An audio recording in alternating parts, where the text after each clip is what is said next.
The Seven Dials Mystery, Chapter 17. George didn't believe in modern things.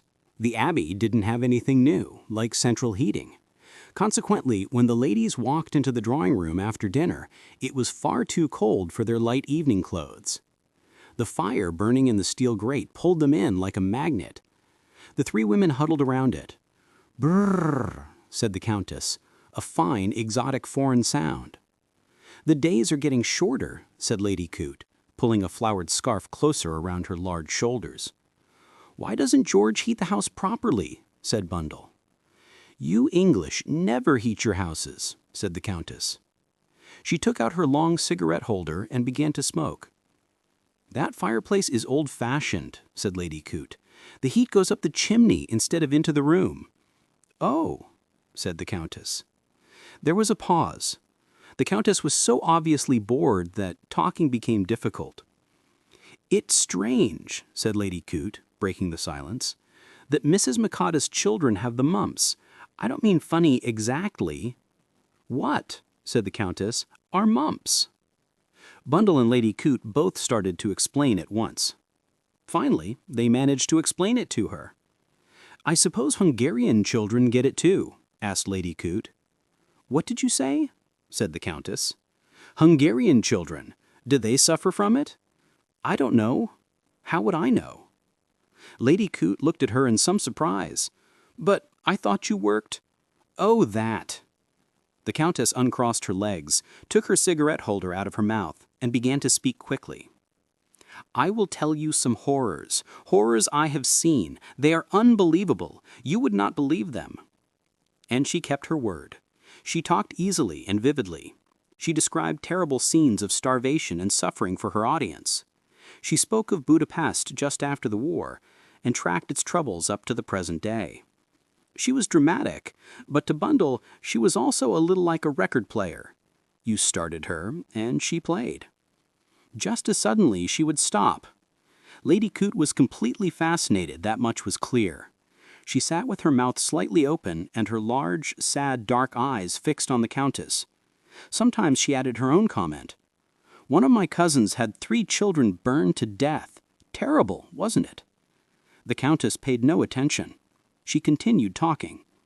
And she finally stopped as quickly as she had started. "There," she said, "I have told you. We have money, but no organization. We need organization." Lady Coote sighed. "I've heard my husband say that nothing can be done without a set plan. He credits his own success entirely to that. He claims he would never have gotten ahead without them." She sighed again. She had a quick thought of a Sir Oswald who had not succeeded in life. That Sir Oswald who was still that cheerful young man from the bicycle shop. For just a second she thought life might have been much nicer for her if Sir Oswald had not used a set plan. Because of this thought, she turned to Bundle. "Tell me, Lady Eileen, do you like your head gardener?" "MacDonald? Well—" Bundle hesitated. "It's not possible to exactly like MacDonald," she said in a sorry way, "but he's a top-quality gardener." "Oh, I know he is," said Lady Coote. "He's fine if he knows his place," Bundle said. "I suppose so," said Lady Coote. She looked with envy at Bundle, who seemed to handle the job of keeping MacDonald in his place so easily. "I would love a fancy garden," said the Countess dreamily. Bundle stared, but at that moment something interrupted them. Jimmy Thesiger entered the room and spoke directly to her in a strange, quick voice. "I say, can you come and look at those etchings now? They're waiting for you." Bundle left the room quickly, with Jimmy right behind her. "What etchings?" she asked, as the drawing-room door closed behind her. "No etchings," said Jimmy. "I had to say something to get you away. Come on, Bill is waiting for us in the library. No one else is there." Bill was walking up and down the library, clearly very worried. "Listen," he burst out, "I don't like this." "Don't like what?" "You being involved in this. It's very likely there will be a fight, and then—" He looked at her with a sad surprise that gave Bundle a warm and comfortable feeling. "She should be kept out of it, shouldn't she, Jimmy?" he asked the other man. "I told her that," said Jimmy. "Seriously, Bundle, I mean, someone might get hurt." Bundle turned to Jimmy. How much did you tell him? Everything. I don't understand everything yet, Bill admitted. You in that place in 7 Dials and all that. He looked at her sadly. I say, Bundle, please don't. Don't what? Get involved in these kinds of things. Why not, said Bundle. They're exciting. Oh yes, exciting, but they could be extremely dangerous. Think of poor old Ronnie. Yes, said Bundle. If it hadn't been for your friend Ronnie, I don't think I would have ever gotten involved, as you call it, but I am, and it's completely useless for you to complain about it. I know you are the bravest person, Bundle, but stop the compliments. Let's make plans. To her relief, Bill liked this idea. You're right about the formula, he said. Eberhard has some kind of formula with him, or rather Sir Oswald Coote has. The material has been tested at his factory, very secretly and all that. Eberhard has been there with him. They are all in the study now, getting down to the real work. How long is Sir Stanley Digby staying? Asked Jimmy. He's going back to town tomorrow. Said Jimmy. Then one thing is very clear. If, as I think, Sir Stanley will take the formula with him, any trouble will happen tonight. I suppose so. No doubt about it. That limits the time frame nicely. But the clever guys will have to be very smart. We must talk about the details. First of all, where will the important formula be tonight? Will Eberhard have it, or Sir Oswald Coote? Neither. I believe it is to be given to the Air Minister this evening for him to take to town tomorrow. In that case, O'Rourke will definitely have it. Well, there's only one choice. If we think someone is going to try to steal that paper, we have to keep watch tonight, Bill, my boy. Bundle opened her mouth as if to protest, but closed it again without speaking.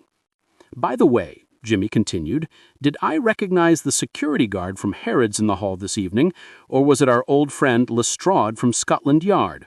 You are brilliant, Watson, said Bill. I suppose, said Jimmy, that we are interfering in his work. Can't be helped, said Bill, not if we plan to finish this thing. Then we agree, said Jimmy. We will split the night into 2 shifts. Again, Bundle opened her mouth and again closed it without speaking. Sounds good, agreed Bill. Who will take the first shift? Should we flip a coin for it? Might as well. All right, here we go. Heads, you get first and I get second. Tails, the opposite. Bill nodded. The coin spun in the air. Jimmy bent to look at it. Tails, he said. Damn, said Bill. You get the first half and probably any action there is. Oh, you never know, said Jimmy. Criminals are very unpredictable. What time should I wake you? 3? That seems fair, I think. And now, at last, Bundle spoke. What about me? She asked. You do nothing. You go to bed and sleep. Oh, said Bundle. That's not very exciting. You never know, said Jimmy, said nicely.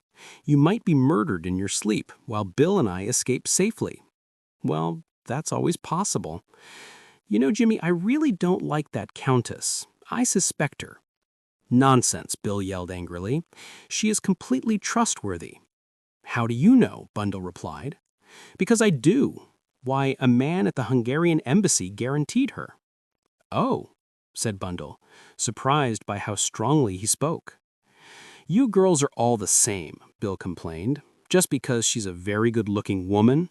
Bundle knew this unfair male argument very well. Well, don't share secrets with her, she said. I'm going to bed. I was completely bored in that drawing room, and I'm not going back. She left the room. Bill looked at Jimmy. Good old Bundle. I was afraid she would give us trouble. You know how much she wants to be in everything. I think the way she accepted it was amazing. So did I, said Jimmy. It shocked me. Bundle has some sense. She knows when a thing is simply impossible. I say, shouldn't we have some weapons? People usually do when they are doing this kind of mission. I have a dark blue gun, said Jimmy with quiet pride. It weighs a lot and looks very dangerous. I'll lend it to you when the time comes. Bill looked at him with respect and envy. What made you think to get that? He said. I don't know, said Jimmy without concern. It just came to me. I hope we don't accidentally shoot the wrong person, said Bill with some worry. That would be unlucky, said Mr. Thesiger seriously.